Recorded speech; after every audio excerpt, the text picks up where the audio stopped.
Ndeshja e parë e javës së 6 të Raiffeisen Superligës u zhvillua në Kastriot ku ndeshën Keku dhe Hysi. Ndeshja filloi me 12 minuta vonesë, pasi vëzhguesi Aslan Vitaku i detyroi lojtarët mysafir të ndërronin fanellat, të cilat kishin ngjyrë të njëjtë me ato të Kekut.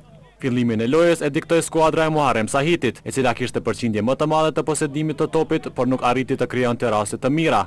Ndërsa kundërpërgjigja e elektricistëve erdhi përmes Virtyt Hashanit, por porta e Hysit nuk u mposht. 5 minuta para përfundimit të pjesës së parë, akordohet goditja më e rëndë në futboll. Mesfushori i Kekut Visar Zogjani deporton për mrekulli, ndërsa portieri Flamur Neziri ndërhin në mënyrë të palejueshme në zonën e 16 metrëshit. Gjyqtari Sokol Domi nga Gjakova pa hezitim akordon penalti. Por kjo penalti nuk vleti asgjë, pasi Imet Xhaferi nuk arriti të shndrojë në gol. Pjesa e parë përfundon me rezultat të bardhë.